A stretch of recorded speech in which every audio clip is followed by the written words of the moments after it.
if you have a website and it says home in the title tag, that's your lowest hanging fruit for SEO. There's millions of sites out there that say home, but that doesn't tell Google anything. Are you a home repair store? Do you do home renovations? Are you, making houses? Google doesn't know. So change that to a keyword that is relevant to your business.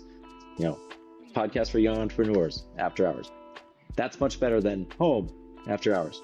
That doesn't tell Google anything. So fix that. What's up, action takers? Welcome back to After Hours Entrepreneur. Today we are joined by Jeff Fulkerson from FroBro.com. His web design skills are in-house today. We are going to teach you how to build a better website, how to rank for search engine optimization, that beautiful, beautiful SEO. We're going to help you get some more sales. We're going to help you get traffic and sales from your website today. I'd like to thank Jeff for sponsoring today's episode. And without further ado, DJ, run the tape. Okay, come on, I'm ready to make some sales to my website. Let's go. Run it. Before we get started, I want to give a special shout out to our sponsor, Riverside.fm, the best place to record your remote interviews. All right, DJ, run the tape. Jeff, what's up? Hey, Mark. Good to see you. How's it going? Hey, it's awesome. The pleasure is all mine. I got the FroBro himself in the house. Jeff, I cannot wait to get into it. Just by doing some examination and some investigation into your actions, into what you do for websites, for business owners, for lead gen, I can tell this is going to be what after hours entrepreneurs need to hear. So I'm ready to get into it. But I kind of want to start at the beginning, Jeff, before we get into the really technical stuff. I kind of wanted to start and say, hey, how did you get started in web design in the first place? Well, it's a good question. In terms of computers and technology, I've always been drawn to it, like even from a young age. Like in high school, I was building computers and learning about them, and I always knew I wanted to do something with computers. So, I did websites on the side for my parents and their business and friends and stuff here and there, even up through college. And so I studied computer science, and then after working a little bit, doing these websites on the side. So I decided to actually start a company for websites, like make this official. Okay, I'm doing it anyways. But I started it as a side thing. I had a full-time job and I did it on the side. But the way I started shifting over full-time is that, I was working with a startup for a couple of years, but they started having some cash flow issues. So I just kind of shifted my attention over to FroBro to start building it up and actually going after it instead of it being a side thing. I'm like, okay, this is now my thing. I'm going to put all my attention and effort into growing this. And I think, I started with websites because that's what I knew and I had the most experience with. That's what people usually came to me for. But I realized early on that people don't usually just want a website. If you're a business, you want more clients. And in a lot of people's minds, okay, better website equals more clients. And it often does, right? But there's a lot more to it than that. So that's when I started adding other services like premium hosting and maintenance and SEO and ad management, because we can talk about the website is one piece of the puzzle, right? Once you got people there, you got to tell them what you do, why you're good at it, why should they contact you. But you got to get people to the site first. Doesn't matter how good it looks if nobody ever sees it. So that's where the other SEO and ads and stuff come into play. Yeah, obviously expanding your product offering is a good way to actually increase the value that you bring, which increases the cost of your services. But what I'm interested in, Jeff, is that moment where you were like, I'm leaving, I'm going all in. I'm going in on the FroBro. FroBro.com is where it's going down. What was that moment like for you? Did you already have enough clients in place where it was going to be pretty comfortable? Were you like, all right, we're diving into the deep end of the pool? Were you building your parachute on the way down? How did it look leaving your job / career to actually go all in on FroBro? Got it. Well, yeah, I didn't have enough clients to support me to match, my salary or anything. It was kind of just a necessity of that point. Like, okay, I need to get more clients because I'm clearly not bringing enough over here. So, I had always had kind of the entrepreneurial bug since I was little. And so I'd done, a lemonade stand and sold cookies to the bikers that rode down the street. Or in high school, I sold candy bars to my classmates. I'd go to uh, the bulk store, buy the king size candy bars, sell them to people, raise money, put a stereo in my car. So like I did stuff, I had done some Amazon stuff here and there, but it was always a side thing and never full bore. So at this point, when I was, looking at, okay, I don't want to go find another different corporate job. I've got FroBro here. I want to make this a thing and make it succeed and not just a side thing and hope it works. I'm going to burn the ships. It's FroBro or bust. I'm all in on this. Yeah. At that moment, Jeff, did you already have like a framework in mind? Did you have an offer in place? Did you say, this is what I can do, I'm going to go sell it? Like at what point were you at in your business at this time? I had a few clients, I'd done a few websites. I knew I was good at websites. And I knew I could charge a decent amount for a good quality website. And so that's what I was starting with. I had not thought ahead to SEO and all those other things at that point. That came later once I started doing this every day and realizing, okay, these are other needs that my clients have that I can help them fulfill. And so I spent a lot of time learning additional skills, finding partners and contractors, people I can work with that can help me bring in these different aspects and provide the level of quality that I want to, offer and put my name on to make sure that, I'm filling those needs, but also growing my company at the same time. Does that kind of answer? Well, yeah, no, it's painting this picture, right? Because it's a really hard step to make. You need to make sure you have the right system in place. You have a way of generating leads consistently, a way of managing a team. One of the, so I was reading through John Lee Dumas's book, The Common Path to Uncommon Success. And one of the points he makes in that book is that you shouldn't start hiring all these team members until pretty far down the road in the process, which is something I actually flipped and got backwards, which cost me tens of thousands of dollars. That's a story for another podcast. So the idea that you're mentioning here is kind of like white label or partnering with firms that might already have a system in place, right? Can you kind of walk me through what that part of your business looks like as far when you're starting off, teaming up with other agencies, white labels, freelancers, contractors that can help fill supply and sorry, you cut out for a second there. But basically, so I didn't hear the whole question, but I'll answer what I think you're asking. Is the first couple of years it was just all me, and it wasn't until more recently that I actually started intentionally cultivating these fulfillment partners and team members. And I did bring in a virtual assistant full time, and so I kind of I dabbled with assistants a little bit at first. And it was a little early, then I stopped, and then I came back to it a little later. Like you said, if you do it too early, you end up realizing, hey, this is kind of expensive. And if the work they're doing isn't paying for itself yet, then you should back off, in my opinion. So that's what I did. Yeah, certainly being thoughtful about your expenses is something I learned the hard way. And this idea of fulfillment partners is great because it can be really complicated to build all these different systems in-house. And if you can merge together and partner up with other firms, it's a really good way of, I think, right. Well, it does two things. Giving a better quality result for less money at the end of the day. Can I expand on that? Is that, as a freelancer, when I started, I could do everything on my own. But if I'm having someone else do graphic design, I've got someone else doing the site implementation. Each person is more of an expert in that particular area, the messaging, copywriting. So like you said, it's a better end result. But go ahead. And that, my friends, is what it's all about. Getting a better result for your client. That's how we start to charge more. It's how we get more referrals. That's how we get more testimonials. And that's how we drive more eyeballs to our website. So, Jeff, we've kind of talked a little bit about the formulation of your business. I kind of wanted to kind of see how you got into it. But I have a question.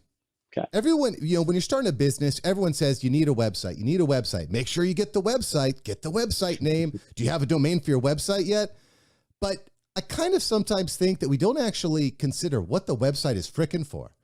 So in your eyes, Jeff, what role does a business website serve for me as an owner? This is a great question. And I think you're right. A lot of people don't think about it. So it's just like a check mark on a list that they have somewhere, and then they move on and don't think about it for years, right? So a website for a business, it's your first impression to the world for so many people that are browsing Google and find you, or that see an ad and go to your site.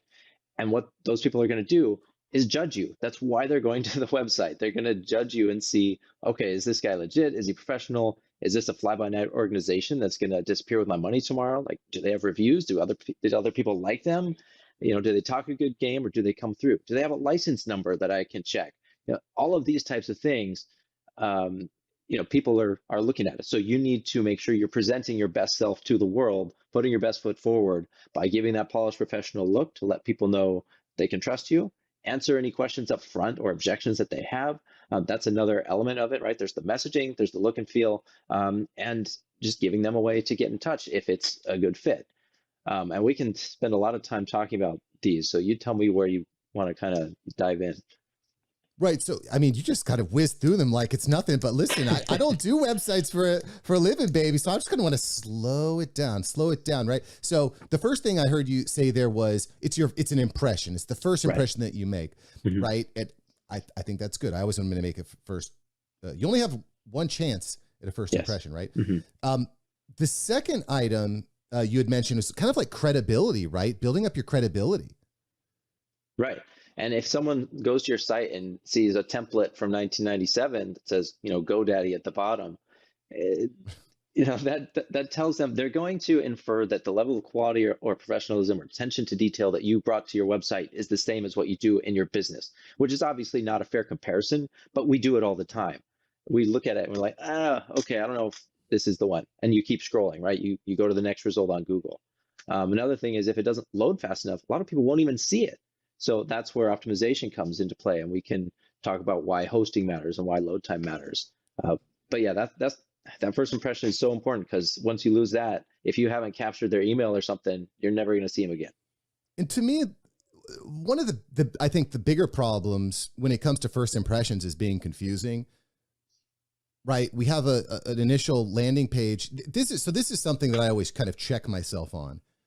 If someone sends me a message or an email, or they hit me up on LinkedIn and they say something like, hey, Mark, what's on your website and what exactly you do? Or, if there's anyone that ever is asking you a question like that, to me, that means I'm not being clear enough. What do you think about if someone lands, they click my link, they land on my first page, what are some tips, Jeff, so I don't confuse people? How can I be more clear? Great question. So you have to know your client, and you have to know what you bring to the table, the value that you provide, and why it's important to that client. Because otherwise, you'll end up being like everybody else who just lists all your services. Like I could say, we make websites. Okay, who cares? So does everybody else. But if I say, we make websites for small business owners that actually bring in clients. Okay, now we're more specific. We're talking to the business owner who cares about getting more clients from their business website, right? So you need to spend time thinking about that. And you do have to ask yourself those couple questions. Okay, what do I want my website to do? And then what do I want the client to do when they get there?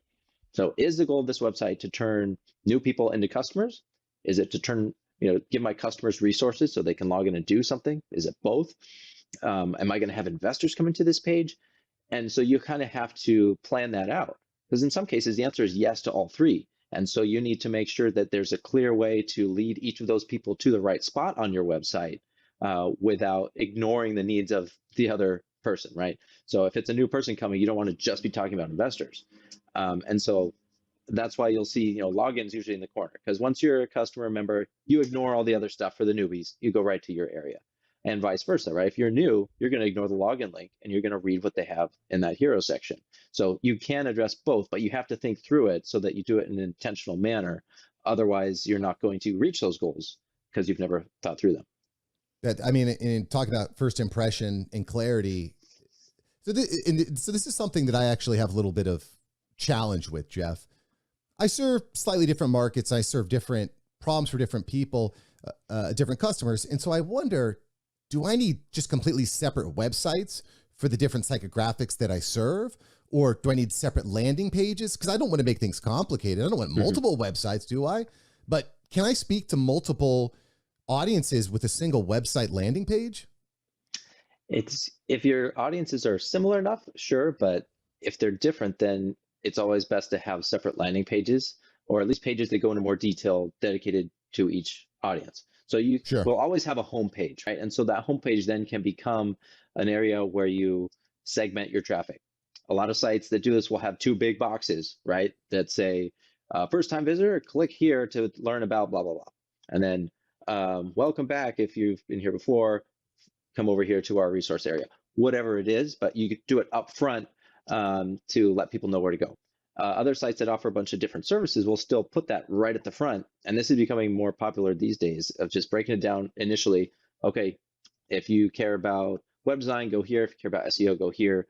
And how you say it, of course, matters. You don't just want to list some links, but if you put a little thought into it, you can make it a helpful experience for the user instead of an overwhelming one where you're presenting like a menu, right? So here are the things we can help you with.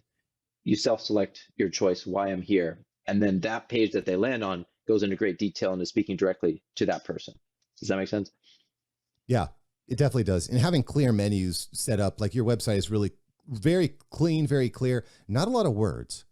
That's one thing, guys, why are you making me read so much when I be landing on your website? I don't want all the words. What about video? How important do you think maybe having like a video on your landing page is? Do you think that maybe slows up the load time? Is that a positive? Is it a negative? Let me put it this way. Let me throw it at the FroBro himself right now. Jeff, should I have a video on my website homepage? It depends. So I know you don't like that answer, but if you spend time writing a script with your client in mind and having figured out what you bring to the table, you can put together a 1-minute video that highlights who you are and why you're different. And that can do really well. Video is dynamic, it's engaging, people stay on your site longer, and it's a quick path to a connection with your target client member, right? So yes, it can work really well. But there are ways to do it that loads quickly, and there are ways to do it that load slowly. So typically I would recommend hosting your video somewhere else other than your own WordPress site. So something like Vimeo or another site that's designed specifically for video hosting. And that way it's not part of the initial site load. The site can still load everything else, and then it loads that video without preventing the other stuff from showing up. Yeah, like basically embedding the video on the page, right? Right. One of the things that you had mentioned, Jeff, was making sure that you have a script. So to me, a script is valuable for two reasons. A, I want to be really concise. I really want to get, I want to keep it under 60 seconds. The other reason I think scripts are useful is for leveraging keywords. If you know that your audience is typing in certain words into Google, they're typing certain words into YouTube, into Alexa, you want to be ranking for those keywords, right? Yes. That's what SEO is. Yeah, so if you're doing a video and you're hosting on YouTube,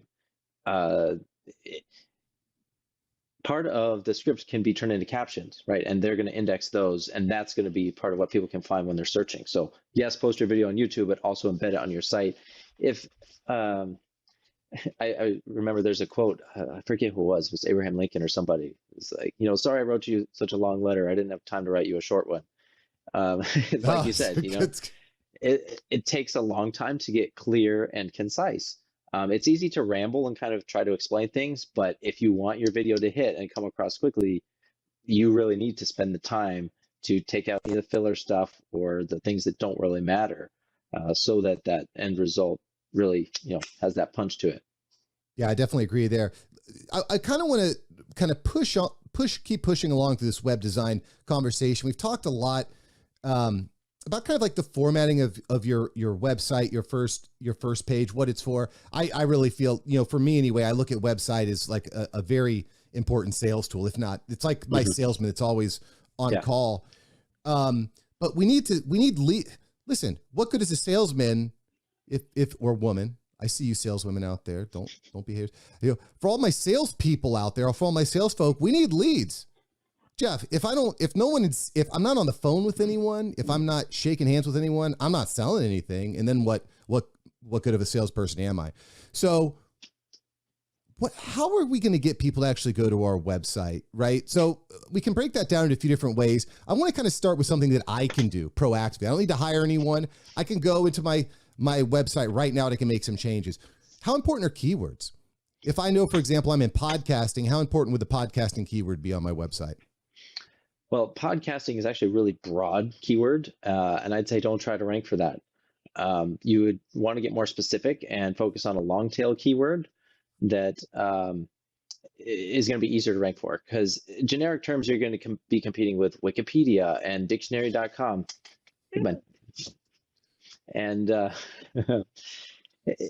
so you got to get a little more specific than that. So for you, it might be talking to young entrepreneurs looking to start a six-figure side hustle, and so you can think of how does that relate to podcasting that I want to target, and could be podcasting for new entrepreneurs. That is a long tail keyword that you could then try to rank for because it's more specific. So yeah, it's always about competition, how likely it is to rank for that term. What's up, After Hours Entrepreneur? Mark here with an important message for you. You do not want to look bad and sound bad online. You don't want it, I don't want it, and your fans most certainly don't want it. I need to tell you from personal experience that the best way to improve the quality of your content is with Riverside.fm. Riverside.fm is my go-to for recording the highest quality podcast and video content from anywhere. So why use Riverside? Well, Riverside is going to give you the highest quality 4K video recordings. You're also going to get uncompressed, crispy, clean audio. Honestly, the best that I've seen. You're going to get separate tracks recorded when you're interviewing people and collaborating, which makes it very easy to change your audio levels. In fact, Riverside is even going to give you a video editor and social media clip creator directly within the program. Listen, it's time to avoid looking bad and start looking amazing. And the best way to do that is with Riverside.fm. Start free today and use code FRIENDSOFMARK for a special offer. Again, get started with Riverside.fm. Use code FRIENDSOFMARK and start looking and sounding like your best self today. All right, let's get back into the episode. All right, Jeff, so you've laid out a great framework for how to set up our pages, some quick tips. And obviously we can get a lot more if we go to FroBro.com. That's www.FroBro.com for a ton more resources. One of the things I want to dig into a little bit more is how I can turn my website, which, let's face it, is a salesperson. Our website is the greatest salesperson on our team. And as a business owner, I want to send leads to my best salesperson. I want to send people to my salesperson so we can do the job of selling. I also want to see all the things that I can do personally as a business owner to make that work. So, keywords, what's this about? Listen, everyone's going to Google to type in the name of my business, their business, the service, the product that they want. They're going to YouTube, they're going to Alexa. And I think that it's probably a good thing for me as a business owner to rank for certain words. So, for example, if I'm in podcasting and I'm a podcast agent, should I be using the word like podcasting all over my website? Help me out here, Jeff. Yeah, that's a very important piece. So we've talked about the website, which is the sales guy, but you need to get people there. So SEO is what you're touching on, right? With keywords, that's a way to get in front of people who are searching for certain things. Now, for you, you probably shouldn't try to target just the word podcasting because it's very generic. It's also going to be really hard to rank for because there's a ton of websites that talk about podcasting. It could be Wikipedia that you're now competing with, and every other podcast out there. So you want to get really specific in picking a keyword that you want to go after, and we call them long tail keywords. So you might do podcasting for new entrepreneurs. That's more specific. That's something that's going to be easier to rank for. And that phrase is now what you're going to use on your webpage when you're talking about it. It'll be much easier to rank for that. And it'll be more useful because then the people searching for that will be the ones you want to see your stuff. When you rank for a generic keyword, a lot of people end up bouncing from your site. It really hurts your statistics. You're like, why am I getting all these people, but nobody's, they're not contacting me, or why isn't it working? So you want to get more specific. In general, SEO is just one channel, one way to get people to your website. It's one that you can do a lot of it for free if you spend a little time figuring out how it works. But the whole idea is that you're building your site up to be helpful to humans in the eyes of Google, so that when someone searches for something on Google, Google decides, hey, this would be a helpful result for that person searching for that thing. Right. Right. And I mean, that's the point of the keyword, right? The point of the keyword is to help the computer, the algorithm, technology, know who your site is for, know who to show it to. What about podcasting, by the way? I run a podcast agency. I get a lot of different get into a lot of conversations about this, but does having a podcast impact and improve your website ranking on Google? Not in and of itself, but by having a podcast, you start building up a lot of backlinks to your site, right? Especially when you guest on other people's shows or you invite them to your show, they might end up linking to you and posting about it on social media. Those backlinks are signals to Google that this site is authoritative and relevant for this particular subject that I'm ranking for. So it can be an indirect boost because of that. If you think about what Google's doing when it looks at a site, reads the words on the page and even some of the meta tags and such to try and figure out, what is this page about? Now, there's going to be a bunch of podcasts out there. How does Google differentiate between your podcast for new entrepreneurs and someone else's? It's going to look at backlinks, because that's how it determines authority. So if a bunch of people are linking to you, that suggests that they like your stuff and they wanted to share it, which means it was good. And so if you have a ton of backlinks and this other guy's got like 5, guess what? Google's going to show your stuff ahead of theirs. Because I'm so popular. Because I got all these backlinks, babe. I got backlinks. Basically, backlinks are like groupies for the Backstreet Boys, right? They just those backlinks be following you all over the place, waiting for you to drop some wicked new rhymes. But I'm off the chain today. I'm sorry, you got me talking about backlinks. So basically, a backlink is a link somewhere out there in the internet, in the web, that has a link back to your website. That's what a backlink is. Correct. And not all backlinks are created equal, I should point out, because if a lot of people try to game the system, right? When they figure out, oh, this is how Google's doing it, let's try to cheat and get a site ranked real fast. So they'll build their own network of blogs, right? Buy a bunch of cheap websites, copy, paste, and link it all back. Obviously, that's not helping anyone. And so Google has gotten pretty good at figuring out what a private blog network looks like, if this is a legitimate site or not.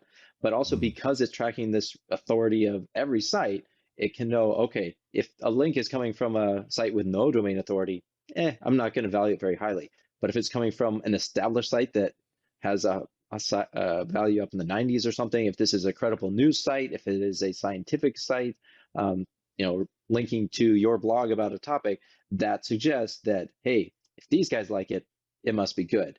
And so there's multiple layers of determining, okay, are these good backlinks or bad backlinks? And so you want quality and then also quantity of good ones. So one of the things that is really unique about a podcast is that it's distributed, it's pushed out via what we call an RSS feed. Mm-hmm. So I set up my RSS feed at one site, a hosting site, let's call it Buzzsprout. And then that's going to pump it out to iTunes, to Spotify, to iHeartRadio, to Amazon Music, to all these. The RSS feed, it blasts out to like 20, 30, 40, 50 plus places. Right. So if I have the link to my website attached to my RSS feed, to my episodes, to my my podcast description, I'm thinking that's probably going to create a ton of different backlinks on all these other platforms, right? It does, and it helps. But like I said, it's all going to be about how Google determines the value of that backlink. So social media backlinks won't be valued as highly as business website that's established, or maybe even a popular blog site, just because people can post on social media willy-nilly as many times as they want. And so if you're promoting your own stuff, post from my own channel, okay, Google will give you some credit for it, but not as much as if these were from separate, other more authoritative sources. So the different podcast directories, those will help. Some will help more than others. Understood. Very, very good stuff, Jeff from FroBro, because what I just heard is that not all if backlinks are groupies, then not all groupies are created equal. Sorry. Anyway, enough with the groupies. We're talking here with Jeff from FroBro.com. So we've talked about how to design our website. We've talked about how to rank our website and develop backlinks and use keywords. But what about ads, Jeff? Like, I want to build a website that I know I can spend $1 in ads and get $2 back on my website. That is the dream, baby. That's right. I'm trying to build the machine, bro. Let's go. So tell me, where's a good place? What should I be thinking about when I'm going to start to run ad traffic back to my website? So I'd say before you even start to run ad traffic, you have to make sure you've spent the time on your website, like we discussed earlier.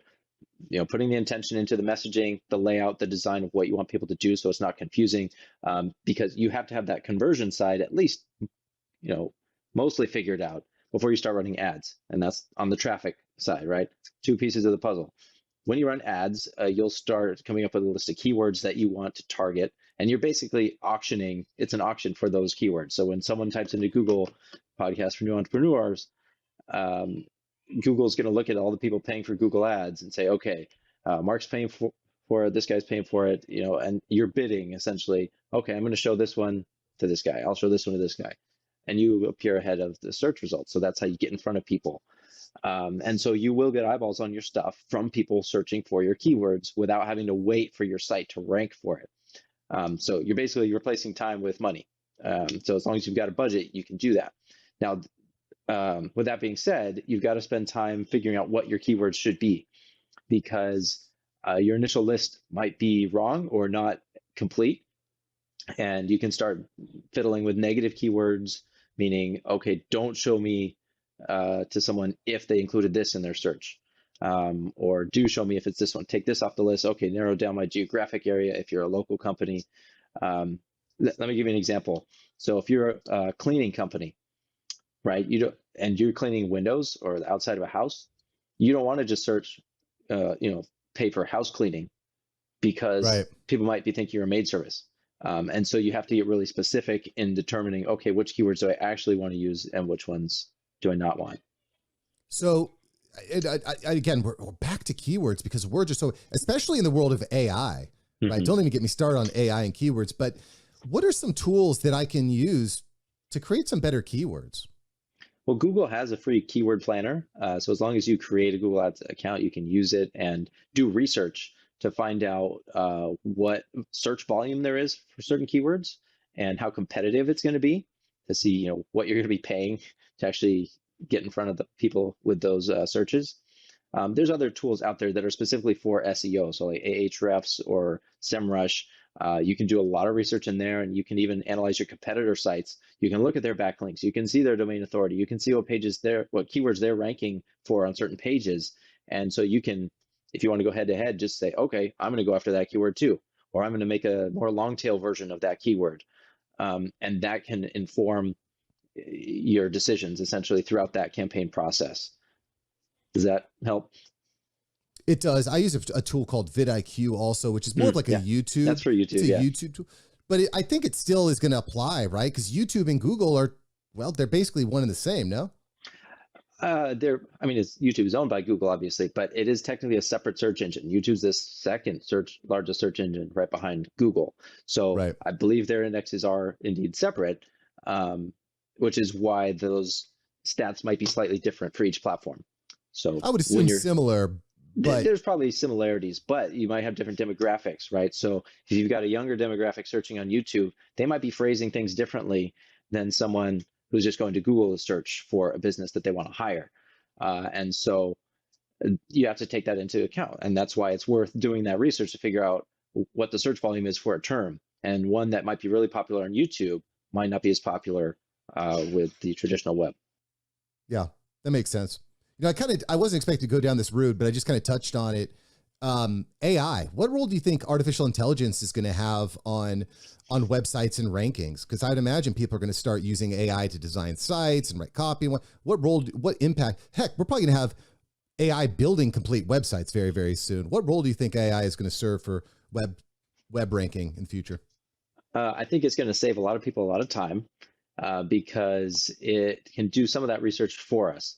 And so there's already tools like Jasper has some SEO article writing templates built into it. There's Surf City, Surfer SEO, I think, has one. And what it does is it'll tell you, okay, if you want this article that you're writing to rank like for this keyword, you've got to add this many more words. You got to get this many backlinks to even have a chance. And so it kind of tells you what you need to do and what's possible. But yeah, now with ChatGPT, it can be writing articles for you. And some of the newer iterations of that are going to be able to look at the internet and give you an even better blog post. So like ChatGPT, is trained up to like 2021. It doesn't know current events, but Right. the next generation ones that are coming out now, they can look at the internet and have up-to-date facts. And so, yeah, they absolutely can write entire blog posts for you. So we're getting to that point now where if you don't start using these AI tools, you're just going to be left behind in terms of everybody else running past you, because now the computers are doing all the boilerplate work for you and you're just kind of signing off on it and doing some quick edits here and there. It's going to be very difficult to keep up. I can tell you that much. By far the largest expense in my agency is people. And I love all my people. They're great. They're beautiful. I love you all. But you're expensive, just like my kids, I love you very much. You're not like my kids, I kid. But, AI is just such a useful tool for, I think, scaling, because now one team member can do the same role in five times faster as can I. In some places, even replace and tighten up processes. So I am very bullish on that. Very bullish on that. Jeff, I do have another question. Because again, now that we're talking about lead generation, we talked a little bit about Google advertising keywords. Social media is something that's interesting to me too, right? Because that's basically the formula for how these social media platforms generate cash. It's through ads. They run ads. This landscape changes just about every day. It's tough to determine where I should be running ads. If I'm a business owner looking to run some social media ads, what should I be asking myself? What should I be looking for before I start running my social media ads? That's great. And obviously it depends a little bit on what industry you're in and where your market is. So if your demographic exists on a certain platform, you can run ads there, but there's other factors. So Facebook has gotten really expensive to run ads there. But the biggest shift that I've seen lately in social media is TikTok, and the way their algorithm approaches social media. So all the traditional platforms, Twitter and Facebook, Instagram, it was all about building a following, right? And so when you first create your account, you got 0 followers, you can post all day, nobody's going to see it. You can maybe add some trending hashtags and hope you get lucky, but it's really hard because you first got to get the followers before people start seeing your stuff. Now with TikTok, it's all about the creative, right? It's that content piece, that individual post. What is this post about? What's in it? Who would like this post? And then TikTok goes and shows it to that person. So your first post with 0 followers could get 800 views, 10,000 views. It's all based on what's in it. And so now that's a totally level playing field, right? Plus a quick ramp up if you know what you're doing, because, hey, you don't have to work to build that following first. You just got to start producing good stuff and people will like it and see it, which is great for small businesses, right? Because you can get hyper focused on what you're posting about. If you're a restaurant, sure, post videos in your kitchen of pictures of the menu items, testimonials, whatever it is, your local area is going to see that. And when someone's searching for Mexican food, they're going to see that. But more and more, the younger demographics are not going to Google to search for things. They're going to TikTok. So if you think of Google as, a search engine for your computer on your desktop, TikTok is a search engine for video, short form video on your phone. And more people are just staying there rather than leaving and going to Google to find stuff. It's impressive. And so it's not quite saturated yet. So there's still opportunity now. If you're a brand that wants to establish themselves, it's still pretty easy to go do that on TikTok. So that's what I've seen. And the other platforms have taken notice and they're like, hey, maybe we should make some changes. So we're probably going to see some of that in the coming months and years. We'll see some big shifts in how their algorithms are working. Well, I think that's an interesting point too, Jeff. Even if you're investing, designing, creating specialized content for TikTok, those videos are going to go great on Instagram as Reels. They're going to be great on YouTube as Shorts. So it's not like you just have to be all in on one social media platform. They can easily be repurposed for whichever the flavor of the month is. Right. And that's the beauty of it, right? So you spend the time to figure out what your video is going to be, but there's now tools that can repost that for you, like, and schedule it out. You don't even have to manually go post it everywhere. You just do it once and now it's everywhere. Yeah. Which you can actually do this in perpetuity too.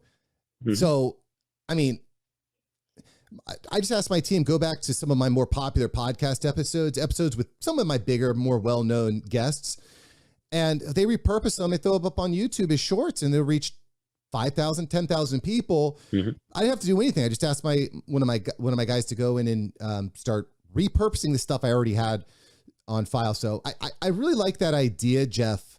It kind of, as you explained it, and I kind of fleshed it out in my mind, creating videos, thoughtful, telling a story, hooky, good call to action, speaking to the right audience, and then finding ways to kind of repurpose that for different platforms, or really good way to get bang for your buck. Yeah, and especially if you start strategizing, right? If you have your YouTube channel doing long form videos that go into detail about stuff, you can even use some of your short form video on social media to kind of drive people to that, right? So you pull out a clip from one of these shows that you did with a link back to the full episode, and a lot of people will click through and watch that. And if you're monetized over here, great. If you're selling a product or service, now you've got really interested people that are watching it, so it can start to snowball. And I think that's a really good reason. We just talked a minute ago about using the Google Keyword Planner, Ahrefs, some other more sophisticated keyword tools. Man, I think that's why it makes sense to do a ton of keyword research and kind of put together your strategy at one time, because everything is interlinked. If someone sees you on social media and they go over to your website, you want there to be a harmonious message there. Right. The same words, the same clarity. All through, they land on your website, they click the link and it goes through. The whole thing needs to be in line. And one of the problems that I've run into is I'm always tweaking. I always want to move this around and move that around. But one of the problems is then you can run into misalignments in your messaging. Whereas, someone, if you change your Instagram bio, someone will kind of expect something different when they land on your website, and so on and so forth. Right. I mean, there's some areas you should be tweaking all the time, like your campaigns in the back end, like we talked about on Google Ads, making sure your keywords are dialed in and you get rid of the ones that aren't helping. And sometimes, split testing your landing page, right? Tweaking different headlines and what's getting you the best conversion rate. But you don't want to compromise the messaging while you're fiddling there. Good points. Good points. Listen, ladies and gentlemen, we've been sitting here talking to Mr. Jeff Fulkerson. He is the FroBro from FroBro. FroBro.com.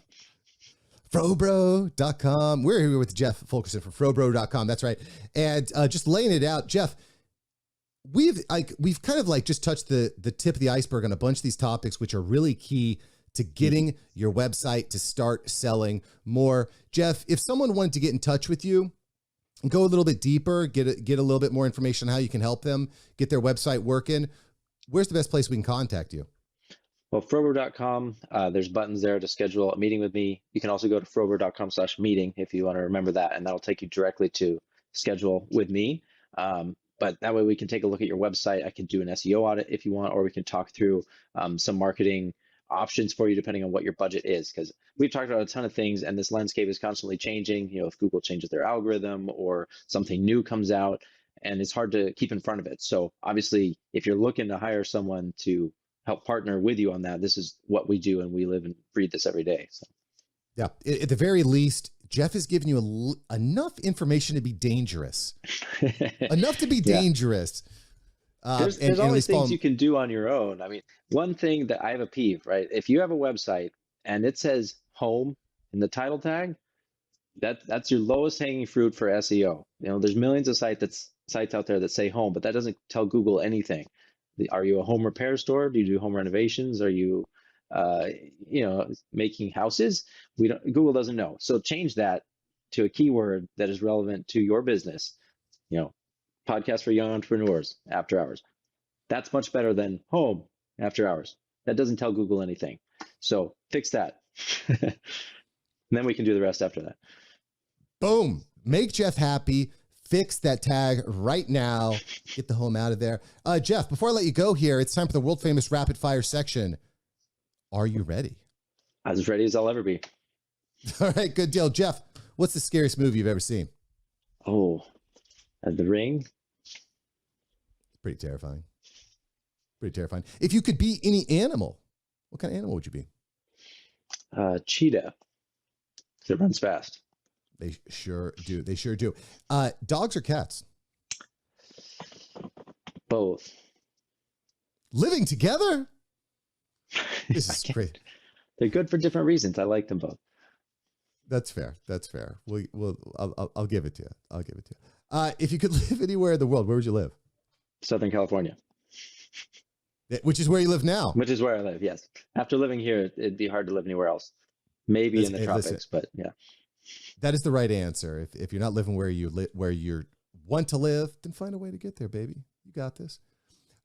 If you could sit next to anyone on a plane, who'd you sit next to? My wife. Wow. Wow, that's a good one. Joanna, I would sit next to you too, by the way. Jeff, final question for you here. If you had 10 seconds with yourself 10 years ago, what would you say? Go all in sooner. Go all in sooner. Believe in yourself, baby. You got this. Jeff, thanks for joining the After Hours Entrepreneur today. Thanks for having me. It's been fun. Nice chatting with you. Thanks for listening to today's episode. I hope you got some tools. I hope your website is ranking and rocking and rolling and ready to make some sales. Thanks for listening to After Hours Entrepreneur. I will catch you here next time on the show. Now it's your turn. Go take the action. Peace.